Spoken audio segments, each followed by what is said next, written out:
Welcome to the Taproxy Method, creating confident learners. The Taproxy Method uses a unique combination of breath work, brain-body work, gratitude, and a clay-based program to affect the neuroplasticity of the brain in students, to help strengthen their mind-body connection, help them develop a growth mindset, and most importantly, trust and confidence in themselves.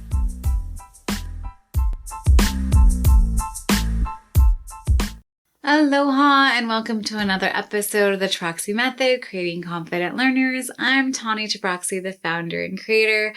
I hope you're having a beautiful day wherever you're at. I'm so happy that you're here. Today we are going to talk about the mind's eye and balance and how to affect focus using these two tools, especially for those kids who struggle with processing and focusing. Make sure to hit the subscribe button so you don't miss any episodes. One way to support the Creating Confident Learners podcast is to leave a 5-star review and written review anywhere you listen to it. Thanks so much, and let's get started.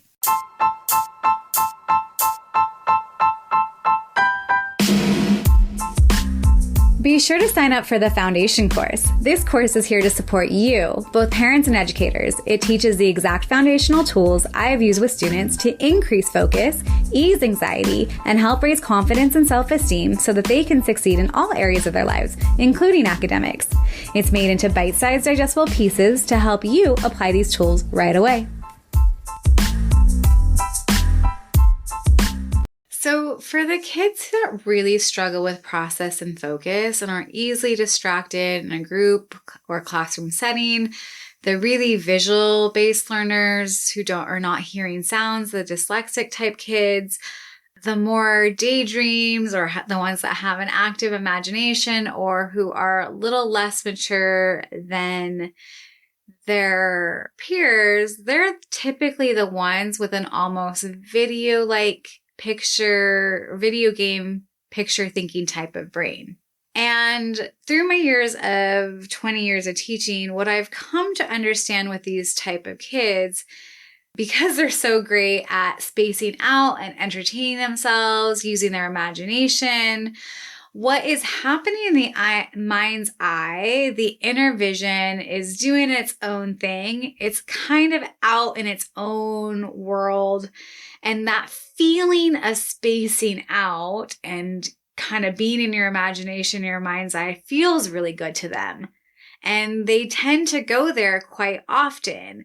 And if you are spacing out a lot in a classroom setting, that's naturally where you go to, those kids who daydream as well. Of course, they are missing some core skills and core content. Because face it, it's more fun to be out there than the hard work of getting your thoughts to paper when you're learning those until they become embodied and natural. But academics tasks ask for the mind's eye to be in focused and lined up with what the eyes are seeing during anything academic in the classroom. Again, at recess and playing and sports, everything else, their mind's eye can be free to do whatever it wants.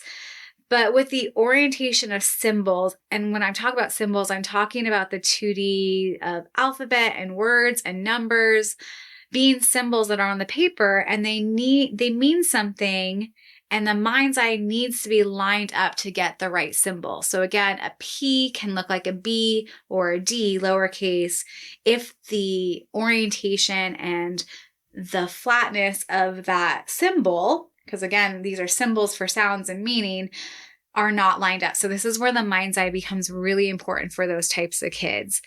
So over the years, I've learned that it's enough to remind these type of kids to get their inner picture, their vision lined up with their eyes when they're focusing for academics. In the last episode, I talked about the mind's eye, where the mind's eye is literally lined up with the two eyes. I kind of throw my finger behind my eyes to kind of demonstrate, and they tend to get it right away. The the vision's lined up for their eyes when they're focusing for academics, and it's more of a feeling of focus, right? So that's why I started calling it laser focus over the years and going, I need your mind's eye to be lined up. I need you to be laser focused so that the opposite of spacing out. And they tend to get it that way. So I essentially tell them to bring the mind's eye to the back of the head to make sure it's lined up with their physical eyes are seeing.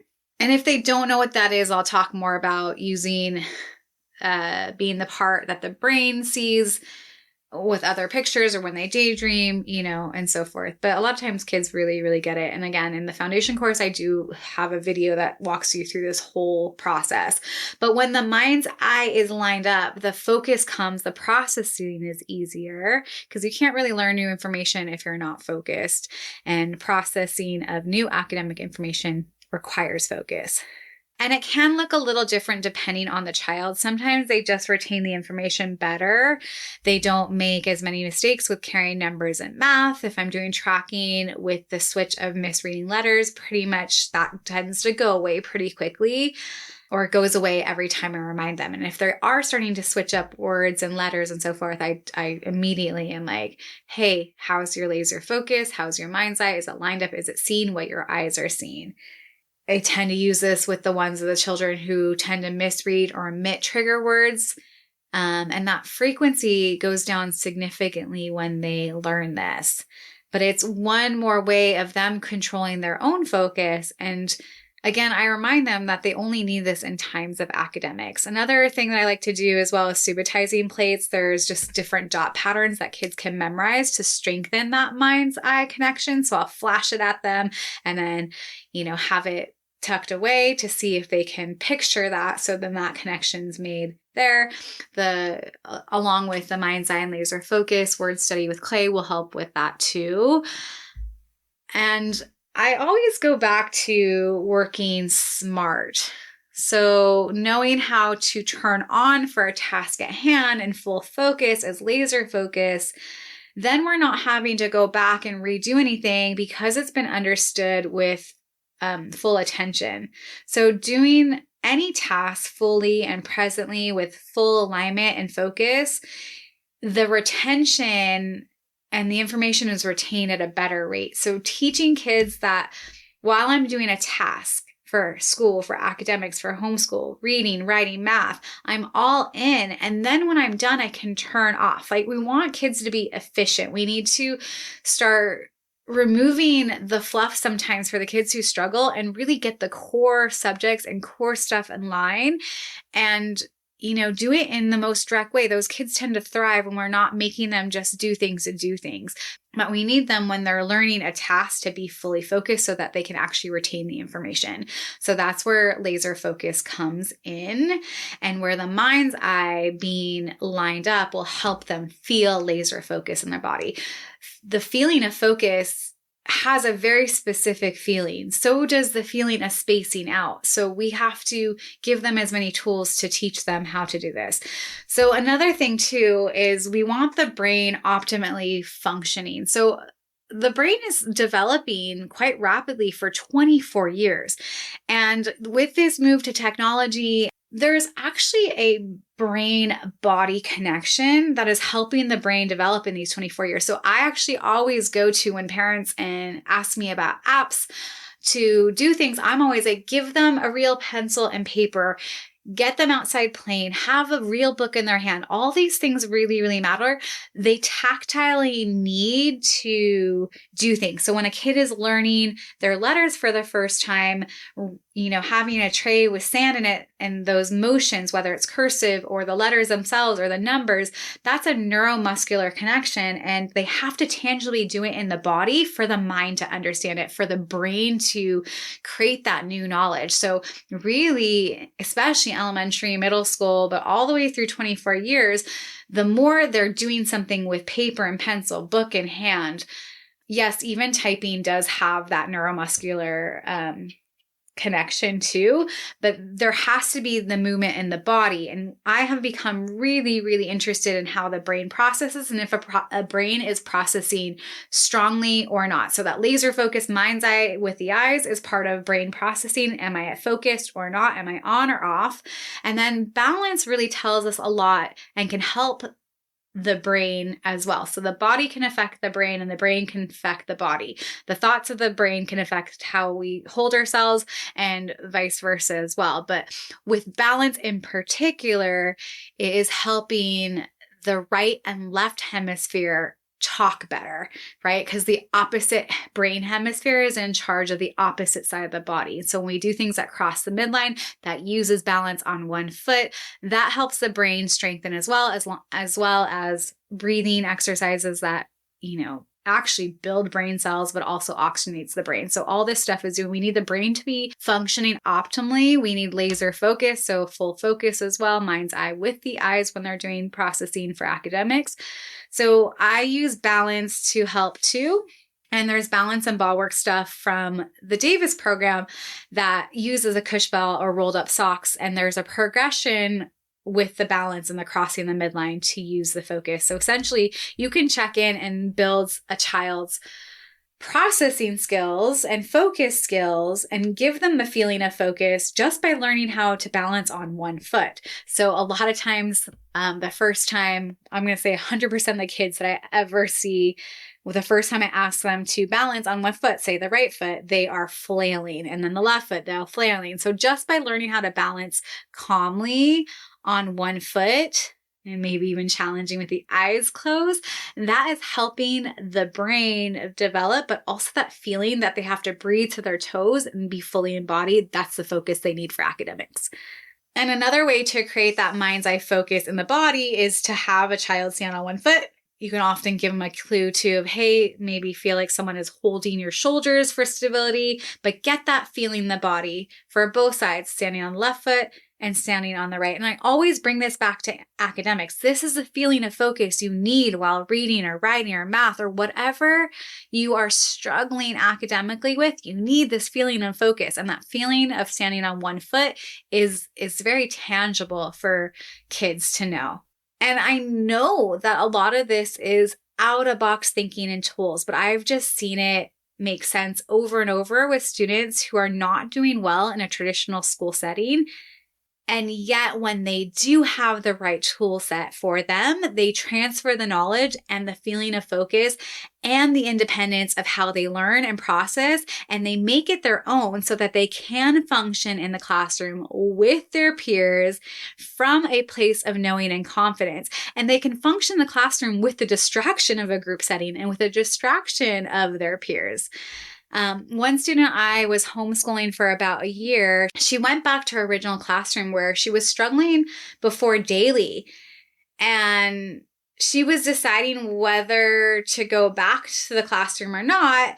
And she essentially went back for a day, and she was there a year later teaching her classmates what they were doing because she had already learned what they were working on and she had the confidence to do so. So she went back to a setting where she was one of the kids struggling daily to a year later being taken out of that context, learning the tools that she needed to process and focus and so forth, and then ended up actually teaching the same set of kids what they were working on in the day that she went and revisited the classroom to decide whether or not to go back into school or continue with homeschooling. But how healing to go back to the place that you originally struggled with the same exact classmates, one grade level higher, and you're clearly the most capable person in that classroom now. And she was the most capable child in that classroom because she had more tools to pull from, because she learned differently and she had more to use. And then again, when your confidence is exponentially higher, you're going to do well in any setting, whether it's a setting that you were struggling before in or something new. Confidence always makes us show up a little bit stronger in any setting.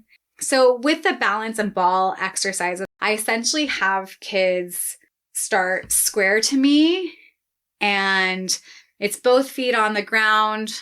Again, the type of crossbody movement that this ball work is going to do, this stuff only really happens with crawling or in sports or yoga poses that cross the midline.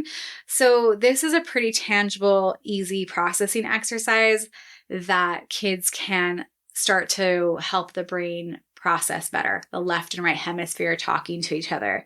The first time a student does this with me, they usually struggle to varying degrees, but usually after a few sessions or weeks or times, they've got their balance, they've got their focus, and it becomes easy and it's more of a game. They actually do think they're playing in the moment, and I do wean them off of this kind of ball work, balance work once I see that the balance and focus and processing are all in line, that it's embodied, that it's second nature, that it's there. And then once their processing is better, their focus is better, then I can take that time to do more core subjects, school assignments at a quicker pace and at ease, that if I hadn't taken the time to help smoothen and strengthen the mind-body connection through ball work, through balance, through laser focus, and help them process that way, we'd still be struggling.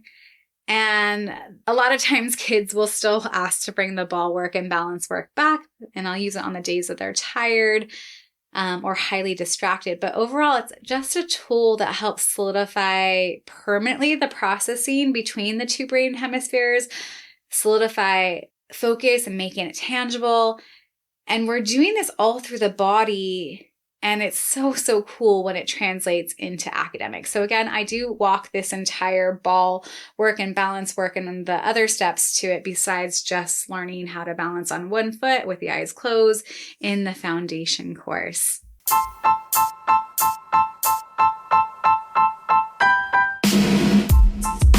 Be sure to sign up for the foundation course. This course is here to support you. It teaches the exact foundational tools I have used with students to ease anxiety and help raise confidence and self-esteem so that they can succeed in all areas of their lives, including academics. It's available as a one-time purchase or as an ongoing monthly subscription with extra group support and monthly live stream.